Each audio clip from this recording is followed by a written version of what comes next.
Hi everybody, welcome to today's Cocoon 20 keynote.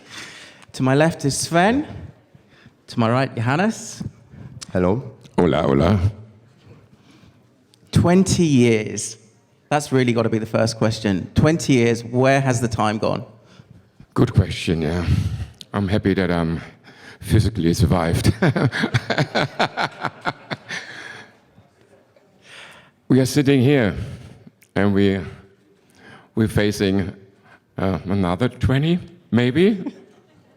When something like 20 years has gone by, it must be hard, but maybe not so hard, to remember specific things like from the beginning, or do you have really vivid memories of like the beginnings? Like, can you remember the very first party? Which party? The very first Cocoon? Yeah, in Ibiza. Yeah. I remember that. We came with a bunch of friends from Germany, from Frankfurt to Ibiza, and we were like, virgins running a night here, and we were full of ideas, passion, and of course I wanted to personally give something back to the island, because Ibiza was always inspired me in the 80s, not in the 90s, but in the 80s. And this is why I started then my night. I said, it's time that I'm doing something here. And 99, then I had this idea to share my techno vision with the island, with the people, with the music lover, with the freaks. And so we could not stop. We wanted to carry on. When they said, please, this is the last record, I said, and then? and then we start our after hours, which became very famous, and that was the story why we did it, because we were quite hungry. We couldn't stop, and it was in the beginning. It was a very, very German crowd we had, and we were attracting a lot of people from Germany to come over, and it was quite new, the techno sound, 99 here in Ibiza, and we didn't have any followers, of course not. So that was a challenge.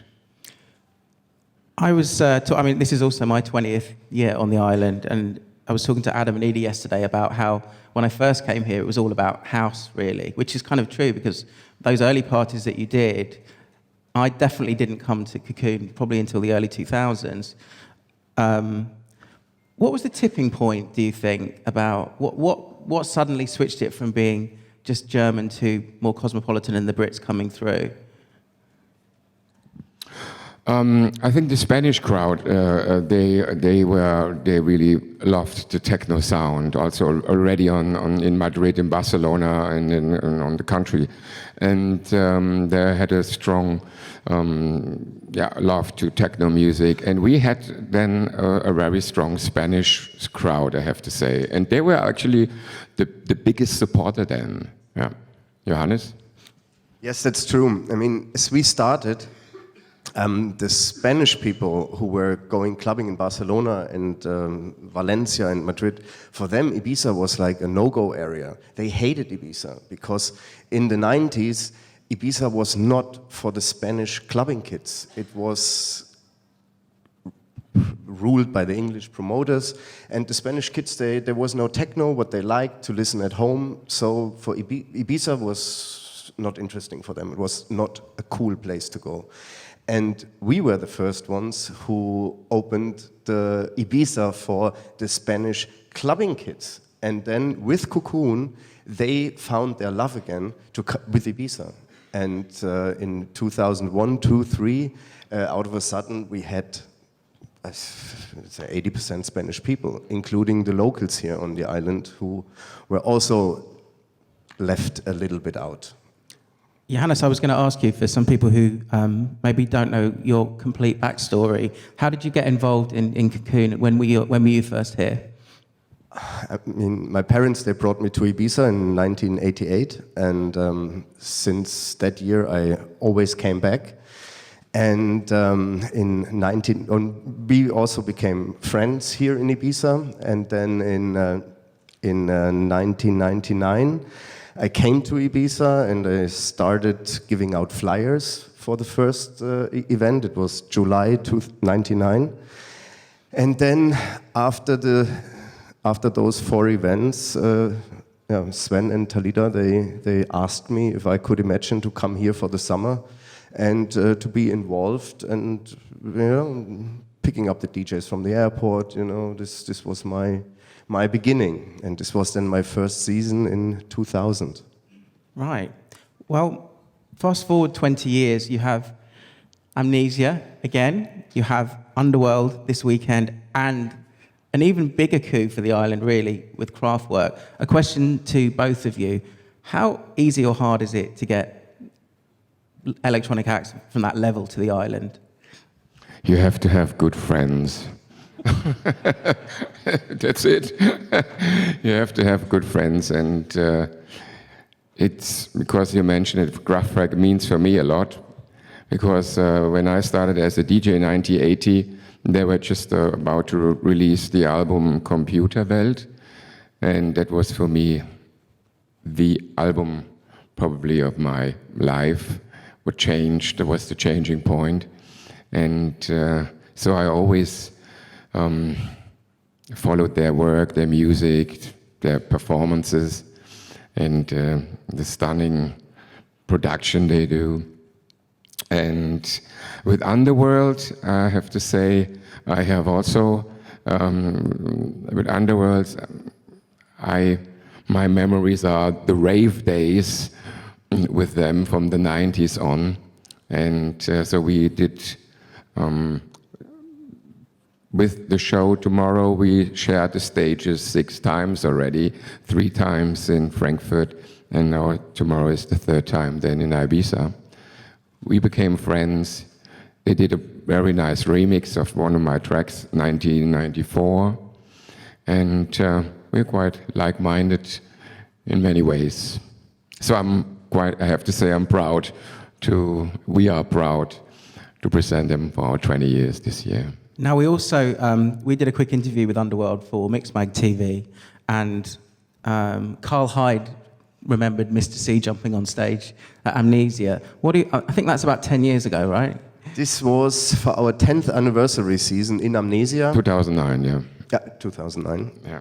And Mr. C just called and said like, hey, I have the idea, we've never been on stage together, and I would love to contribute something to this performance, and would you mind if I sing my favorite, or my most successful and most recognizable song from this period, because we called the party, we party like 1989. Exactly, with the acid smiley. And and then Mr. C went on stage, and it was the first time that Underworld and Mr. C been on stage together, and he performed Move Any Mountains, and this was definitely, one of the highlights. A lot of smiles, yeah. Of all time. We'll talk about one of my favorite subjects, music, in a minute, but I think one of the things that's so fascinating about Cocoon is, in those early years, I imagine you were kind of feeling your way through. There weren't any rules then. There were flyers, but there weren't social media posts to think about. Would you agree that you were learning and experiencing, and every party you kind of came away with a mental note? There must have been things along the way where you really did either create moments like the after party scene, or you learned some hard lessons. Sven or Yanis? Yeah, we learned some hard lessons. Well, first of all, we had a lot of fun, and this is what we remember. And we got stopped here and there by the police, but then we went to a villa and continued there with 150 people. As Sven mentioned before, the appetite was very big. Yes. in those days, and it happened that Sven played for 20 hours, and and then at one point, then it was time to take the needle off. So actually, am I looking into it a bit too deeply? Was it mainly about having fun? Of course. I mean, we're here, and I'm here, still here to share my love with the people and make them happy for a weekend, for a day, for 2 days. I don't know. That's still my mission. And I feel a bit sad for Ibiza because Ibiza is now became like a hub for the promoters and DJ business, you know. And it's just too much going on, in my opinion. It's too much. Who said it before? Was it Anna? Was hat sie gesagt? Cannibalizing in the market. Once we were friends, now we are competitors, and it's all a bit, you know, as when we were doing this a long time ago, there was no tension, you know. It was just very easy. Yeah. It was just an easy thing to do, is to throw a big party. Of course, we have workers and things has to get organized and this and that. But we were all easy, yeah, and that has changed. Yeah. So also talking about after-hour situation. You know, that was always a part of Cocoon, but now throwing an after party is a pain in the ass. No, it is, because you know, you don't know where to go. You cannot be spontaneous anymore. We love to do our guerrilla after hours. Just go somewhere, sound system, bomb. This was how we did it for. Yeah. We loved it. Yeah. I mean, one of the things that some of the people in this room and beyond will be thinking about will be those legendary after parties. Can you both tell me about one that really sticks in your mind? I mean, there'll be a dozen or so, but Yanis, come on, give us one and talk about it. I mean, I remember the last one that we did in Sestagnol, where the party went on in Amnesia until 9:30, and at 10 o'clock we arrived on the beach, and there were of course already some people waiting, and then we started there at 10, and already by 12 or 1 o'clock we had 3,000 people on the beach, and it was just like a bunch of like freaks celebrating love, peace and the music, and then the police came and said like, hey, listen guys, what's going on here? And they couldn't come by car because the road was blocked already. They came by boat, and we were expecting the worst, and they said, listen guys, you can't stop now. I said, we don't want to stop. I said, like, yeah, but this is the last time you are doing this here, but because if you stop now, to get all these 3,000 people off the beach will create the biggest chaos ever, so you have to continue now. And said, yes, no problem, 9 o'clock, okay. I mean, I've definitely been to a few of these after parties, but I'm more interested in one that really sticks out for you. Maybe from the last couple of years, like, have you had one? And also, when you play for like 20 hours? I mean, the special one was, wasn't it 3 years ago, with the theme of Africa? At Beni Moussa Park. Beni Moussa, yeah. Yeah. Definitely at that one. That was a special one with decoration, the makeup. I was digging African jazz records and fall in love with them, and I thought the island is the right place to play some African jazz on the after hour. And it worked, yeah. They looked at me a little bit like, what? Yeah, but then, you know, it was all right. People were grooving, yeah. Villa Cutimundi, I played long tracks from his Brian Eno curated masterpieces. Yeah, that was a very special after hour. It was. Sticking on music, one of the things that makes Cocoon so legendary is that there are records which you definitely think of as Cocoon anthems. I would think of, say, if I close my eyes, maybe Roman Flugel Gets Knocked would be one, Matthew Johnson, Decompression. Can you both tell us a couple of records which really help define?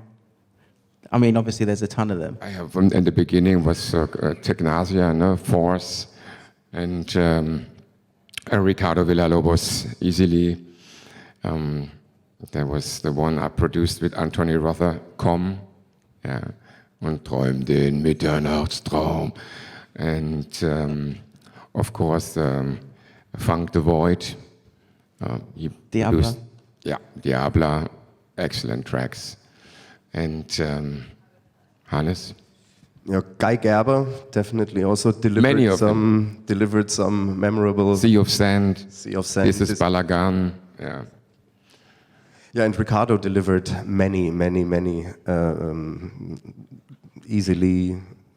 Yeah, the For album. example, Yeah. the Alcachoffa album Yeah. definitely also became a soundtrack of this time. Now, this year you're back at Amnesia after a season at Pasha. Back to the learning question. What did you learn from that season? From last year. Yeah, I mean, for us was we wanted to move, we wanted to change, and we did, and we learned. We were very motivated. We wanted to bring our soul in this club, but it was quite difficult because this club has no soul. So for us it was it was quite clear we cannot move on there. It's a very profit organized club. It's more about tables than the dance floor, and we are a dance floor party. So Amnesia has the better dance floor. Do you have anything to add to that? Yeah, I mean, Pasha has his identity, and they came to us with the idea of changing the image and bringing in a dance floor party and reducing the VIP, bringing the focus back on the dance floor, and this all sounded very good to us.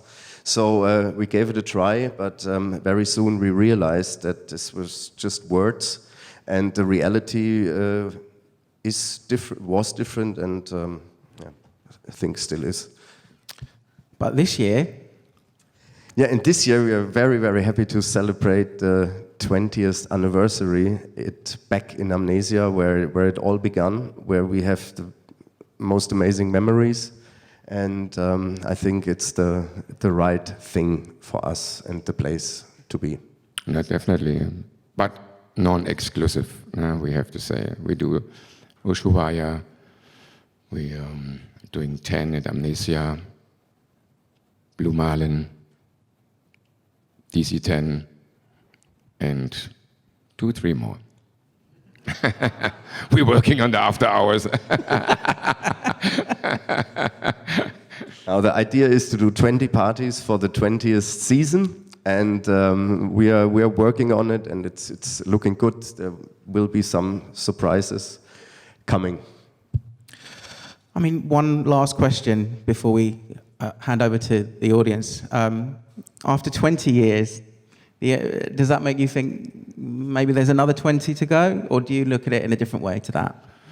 Not sure. I mean, I love the island. I still think it's one of the most beautiful places to party, to hang out, to live. And I will always be here for a crowd who loves the music, who loves what we do, and I will play for them. And I don't know if it's still so cool to having a residency in Ibiza.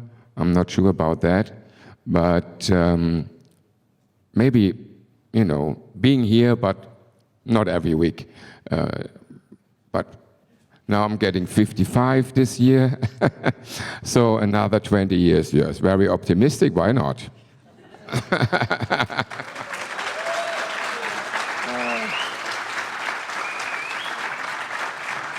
I mean, if it's good enough for Mick Jagger, it's surely good enough for you. Okay, has anybody in the audience got any burning questions? Okay, down the front.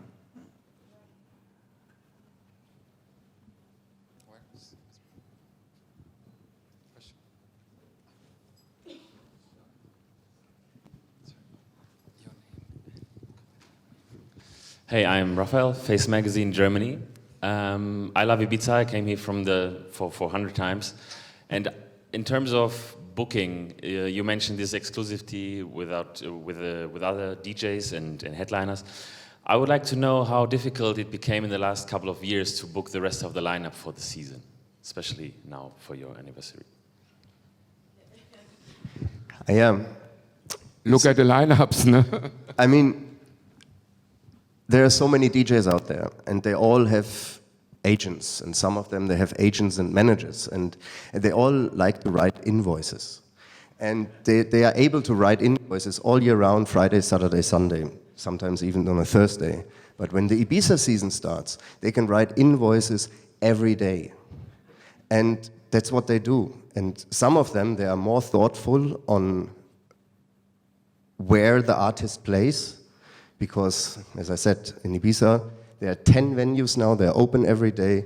You know, send your artist to Ibiza and you write the invoice. But it is more than just the DJ that makes a good party. You need the right venue, you need the right promoter, and you need the right people on the dance floor, and then the magic can happen.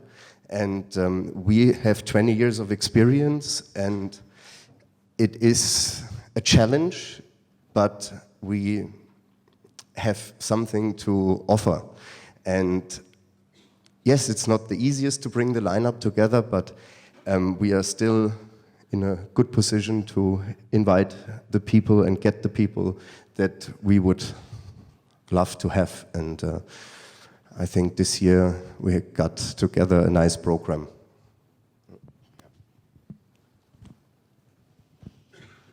Any other questions? Okay, again down the front.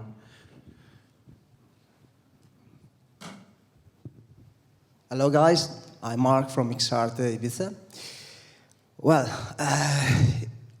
20 years ago you were a kind of pioneer, and now you represent one of the most successful events in Ibiza, in the world probably. So I wanted to know, what kind of advice would you give to a promoter who would like to introduce a new event here in Ibiza, who want to... What do you think is the most important step, the most important thing to start? I would say check out the other island. It's just enough here, honestly. But this is my opinion on it. Yeah, okay.